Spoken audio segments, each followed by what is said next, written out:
hastasıyız dede.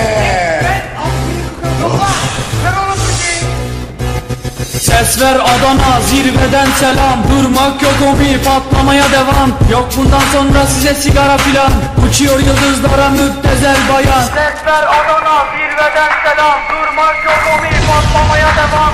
Yok bundan sonra size sigara filan. Uçuyor yıldızlara müptezel bayan. Harmanım, baba nerede çarşafım? Gördüğüm bu paketler benim dermanım. Hoppa yavaşça açıldı fermanım. Sakın kaçma buraya gel la kezbanım. Adana çocuğu aga şehrimin delisi. Olay büyük kardeş mevzu kendisi.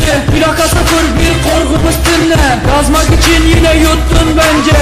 Hey torbacı bana versene borç. Olmaz lan olanlarları peşin satıyoruz. Bu yüzden babamın cüzdanını çalıyoruz. Akşam olunca dayak yemeye başlıyoruz. Ben yazınca mı kor neşemiz yerinde. Siz ayrı tripte bense düşüşte. Halüs görüyorum ben bu sahnede. Kaç paket sigara bitti lan o kahvelerde. Kapı yutmayınca dönmüyor tekeri. Dilber sokma beni sikerim beni. Gidin heyecan abinize selam söyleyin. Tahtını sikiyorum ben de böyleyim. Demiş Adana merkezin sözler çalın.